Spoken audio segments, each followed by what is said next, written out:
नमस्कार दोस्तों, welcome to फटाफट राजस्थान जी के। मैं विजय सिंह शेखावत। तो आज बात करेंगे ऐसी प्रेम कहानी की जो राजस्थान में आज भी जीवित है। तो चलिए। राजस्थान की मिट्टी वीरों के शौर्य और बलिदान के लिए मशहूर है। यहाँ के योद्धाओं की वीर गाथाएँ बड़े गर्व से सुनाई जाती है। केवल वीरों की गाथाएँ ही नहीं बल्कि उनकी ससुरधरा पे कई प्रेम कहानियाँ भी है जो आज भी बहुत प्रचलित है। आज हम आपको बता रहे हैं राजस्थान की सबसे चर्चित प्रेम कहानी जो इतिहास में ढोला मारू की प्रेम कहानी के नाम से विख्यात है।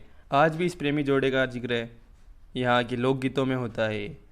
नरवर के राजा नल के 3 साल के पुत्र सालार कुमार का विवाह बचपन के उस समय के जांगलू देश अब बीकानेर के पुंगल नामक ठिकाने के स्वामी पंवार राजा पिंगल की पुत्री से हुआ था। चूँकि दोनों भी बहुत छोटे थे इसलिए दुल्हन को ससुराल नहीं ले जाया गया।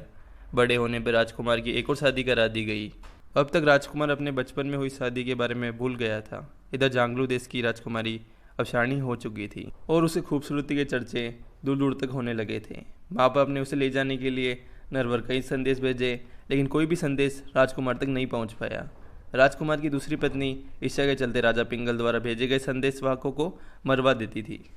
उसे इस बात का डर था राजकुमार को अगर पहली पत्नी के बारे में कुछ भी याद आ गया तो वो उसे छोड़कर पहली के पास चले जाएंगे। इसका सबसे बड़ा कारण पहली राजकुमारी की सुंदरता थी। उधर राजकुमारी सालार कुमार के ख्वाबों में खोई थी। एक दिन उसके सपने में सालार कुमार आया। इसके बाद वह वियोग की अग्नि में जलने लगी।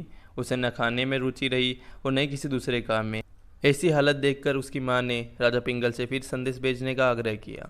इस बार राजा पिंगल ने एक चतुर ढोली को नरवर भेजा। जब ढोली नरवर के लिए रवाना हो रहा था तब राजकुमारी ने उसे अपने पास बुलाकर मारू राग में दोहे बना कर दिए और समझाया कि कैसे उसके प्रियतम के सम्मुख जाकर उसे ये गाकर सुनाने हैं। यह अब इसीलिए किया गया क्योंकि दूसरी राजकुमारी किसी भी संदेशवाहक को राजा तक पहुंचने से पहले ही मरवा देती थी।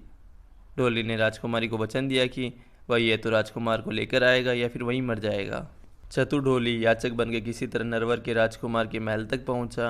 रात में उसने ऊंची आवाज़ में गाना शुरू किया।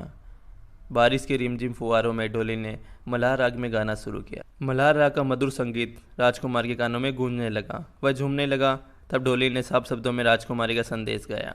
गीत में राजकुमारी का नाम सुनते ही सालार कुमार चौंक गया। उसे अपनी पहली शादी याद आ गई। ढोली ने गा गा कर बताया कि उसकी प्रियतम कितनी सुंदर है और उसकी याद में कितने वियोग में है। ढोली पूरी रात ऐसे ही गाता रहा। सुबह राजकुमार ने उससे बुलाकर पूछा तो उसने पुंगल से आया राजकुमारी का पूरा संदेश सुनाया। आखिरकार सालार कुमार ने अपनी पहली पत्नी को लाने हेतु पुंगल जाने का निश्चय किया, पर उसकी दूसरी पत्नी मालविनी ने उसे रोक लिया। उसने कई बहाने बनाए पर मालविनी हर बार उसे किसी तरह रोक लेती। आखिरकार एक दिन राजकुमार एक तेज चलने वाले ऊंट पर सवार होकर अपनी प्रियतमा को लेने पुंगल पहुंच गए। वियोग में जल रही राजकुमारी अपने प्रियतम से मिलकर खुशी से झूम उठी। आखिरकार उसे उसका प्रेम मिल गया था। दोनों ने पुंगल में कई दिन बिताए। दोनों एक दूसरे में खोए रहे। एक दिन दोनों ने नरवर जाने के लिए राजा पिंगल से विदाई ली। कहते हैं रास्ते के रेगिस्तान में उमर सुमरा के राजकुमारी को पाने के लिए रचे षड्यंत्र में फंस गए। उमर सुमरा सालार कुमार को मारकर राजकुमारी को हासिल करना चाहता था। सुबह उसके रास्ते में जाजम बिछा के महफिल सजा के बैठ गया। राजकुमार अपनी खूबसूरत पत्नी को लेकर जब उधर से गुजरा तो उमर ने सालार कुमार से मनवार की और उसे रोक लिया। राजकुमार ने राजकुमारी को उन पर बैठे रहने दिया और खुद उमर के साथ अमल की मनवार लेने बैठ गया। इधर ढोली गा रहा था और राजकुमार उमर अफीम की मनवार ले रहे थे। मारू देश से आया ढोली बहुत चतुर था। उसे उमर सुमरा के षड्यंत्र का आभास हो गया। ढोली ने चुपके से इस षड्यंत्र के बारे में राजकुमारी को बता दिया। राजकुमारी भी रेगिस्तान की बेटी थी। उसने ऊँट को एड़ी मारी जिससे ऊँट भागने लगा तो उसे रोकने के लिए राजकुमार दौड़ा। पास आते ही राजकुमारी ने कहा, धोखा है, जल्दी ऊँट पर चढ़ो, ये तुम्हें मारना चाहते हैं। इसके बाद दोनों ने वहाँ से भागकर नरवर पहुँच के ही दम लिया। यह राजकुमारी का स्वागत सत्कार किया गया और वह वहाँ पर रानी बनकर राज करने लगी। इतिहास में इस प्रेमी जोड़े को ढोला मारू के नाम से जाना जाता है।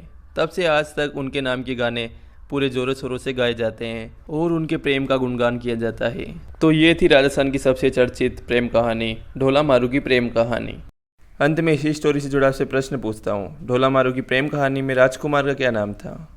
सही उत्तर है सालार कुमार।